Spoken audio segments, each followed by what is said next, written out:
जय हिंद मेरे प्यारे सभी छात्रों, आप देख रहे हैं इसी के स्टडी पॉइंट। तो आप सभी को फिर से इसी के स्टडी पॉइंट में स्वागत है। देखिए, मैं आज दो टाइप जो मानव नेत्र तथा रंग बिरंगा संसार का टोटल क्वेश्चन को ऑब्जेक्टिव डिस्कस कराने वाला हूं। तो आप सभी देखिए, आप सभी किसी भी एग्जाम की तैयारी कर रहे हैं, आप सभी इस वीडियो में लास्ट तक जरूर बने रहिएगा। आपका पहला प्रश्न है, मानव नेत्र के सबसे ऊपरी परत को क्या कहते हैं? तो मानव नेत्र के सबसे ऊपरी परत को दृष्टि पटल कहते हैं। दूसरा है, वस्तु से आने वाला प्रकाश नेत्र में किससे होकर प्रवेश करता है? तो कर्निया से होकर प्रवेश करता है। 3 नंबर है, कर्निया के पीछे के छिद्र पट को क्या कहते हैं? तो आइरिस या परितालिका कर्निया के पीछे के छिद्र पट को कहते हैं। 4 नंबर है, मानव नेत्र के रंगीन भाग को क्या कहते हैं? तो परितालिका मानव नेत्र के रंगीन भाग को कहते हैं। 5 नंबर है, पुतली काला दिखाई देता है क्यों? पुतली से किसी भी रंग का प्रकाश परावर्तित नहीं होता है, इसलिए पुतली काला दिखाई देता है।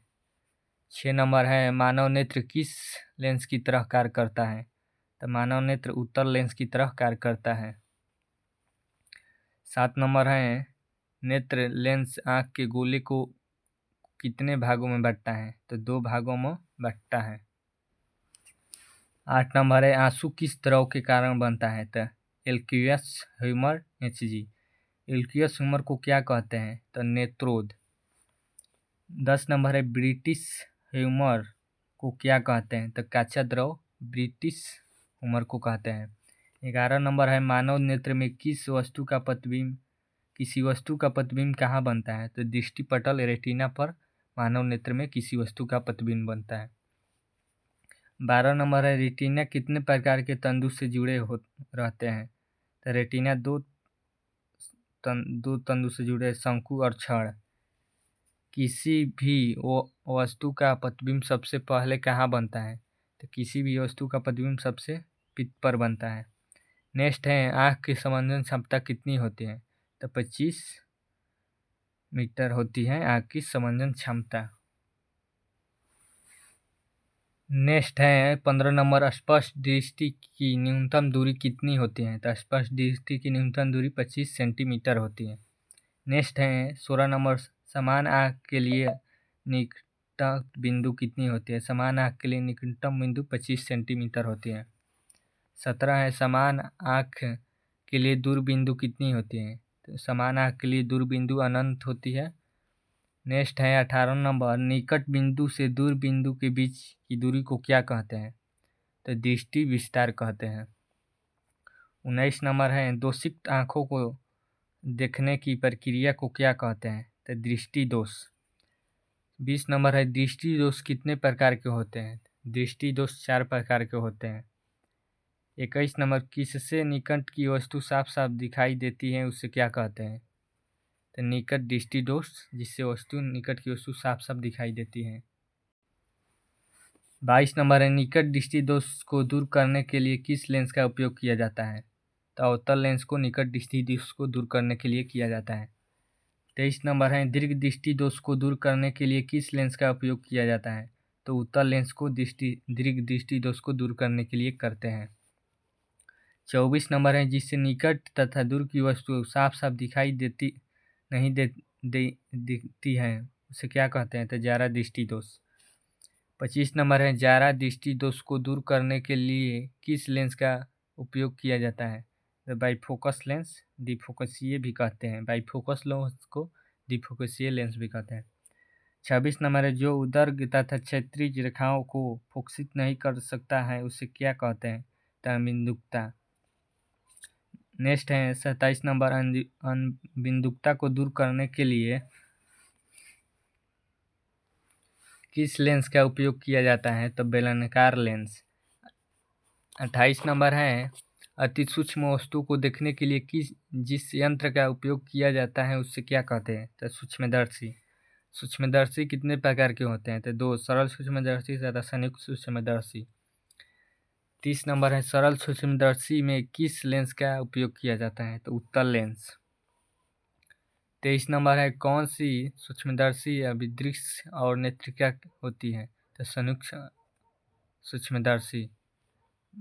32 नंबर है आपतित किरण और निगत किरण के बीच के बने कोण को क्या कहते हैं? तो विचलन कोण। 33 नंबर है प्रिज्म में कुल कितनी सतह होती है? तो प्रिज्म में कुल 5 सतहें होती हैं। 34 नंबर है प्रिज्म में कितनी सतहें त्रिभुजाकार होती हैं? तो 2 सतहें त्रिभुजाकार होती हैं। 35 नंबर है प्रिज्म में कितनी सतहें आयताकार होती हैं? तो प्रिज्म में 3 सतह से आयताकार होती हैं। 36 नंबर है प्रिज्म में कि नहीं दो अपवर्तकों सतहों के बीच के कोण को क्या कहते हैं? तो प्रिज्म का कोण कहते हैं। 37 नंबर है 3 पार्श्वों से घिरे क्षेत्र को क्या कहते हैं? तो प्रिज्म कहते हैं। 38 नंबर है श्वेत प्रकाश में कितने रंगों का मिश्रण होता है? तो श्वेत प्रकाश में 7 रंगों का मिश्रण होता है। 39 नंबर है श्वेत प्रकाश का पहला रंग कौन सा है? तो बैंगनी। 40 नंबर है श्वेत प्रकाश का अंतिम रंग कौन सा है? तो लाल श्वेत प्रकाश का अंतिम रंग है। 41 नंबर है किस रंग का तरंगदैर्घ्य सबसे अधिक होता है? तो लाल रंग का तरंगदैर्घ्य सबसे अधिक होता है। 42 नंबर है किस रंग का तरंगदैर्घ्य सबसे कम होता है? तो बैंगनी। 43 है किस रंग का विचलन सबसे कम होता है? तो लाल। 44 है किस रंग का विचलन सबसे अधिक होता है? बैंगनी। 45 है पर विक्षेपण का मुख्य कार्य क्या है? तो विभिन्न रंगों का अपवर्तन कोण भिन्न भिन्न होने का कारण। 46 है सूर्य के प्रकाश को क्या कहते हैं? तो सूर्य के प्रकाश को श्वेत प्रकाश कहते हैं। किसने पता लगाया कि श्वेत 7 रंगों का मिश्रण है?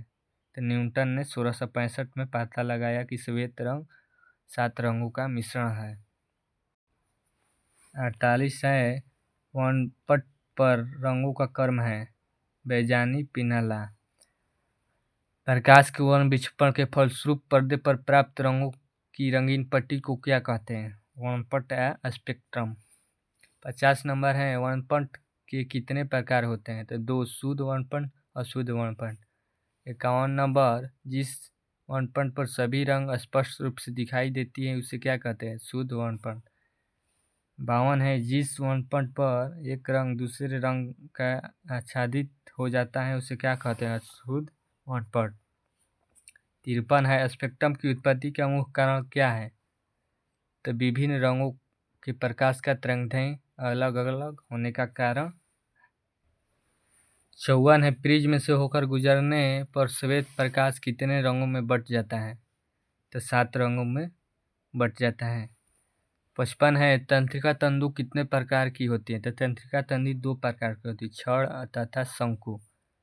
56 नंबर है कौन सी तंतु तीव्रता के लिए उत्तरदायी है? तो छड़। 57 है कौन सी तंतु रंग विचलन के लिए उत्तरदायी है? तो शंकु जो रंग विचलन के लिए उत्तरदायी है। 58 है जिस व्यक्ति की आंख की रेटिना में शंकु नहीं होते वे कुछ रंगों को देख नहीं पाते उससे क्या कहते हैं? तो वर्णांध कहते हैं। ठीक। नेक्स्ट है सूर्य के विपरीत दिशा में क्या बनता है? तो सूर्य के विपरीत दिशा में इंद्रधनुष बनता है। 61 नंबर है इंद्रधनुष के कितने प्रकार होते हैं? तो इंद्रधनुष के 2 प्रकार होते हैं, प्राथमिक इंद्रधनुष, द्वितीय इंद्रधनुष। देखिए जिस इंद्रधनुष का बाहरी किनारा लाल तथा भीतरी किनारा बैंगनी रंग का होता है उसे प्राथमिक इंद्रधनुष कहते हैं।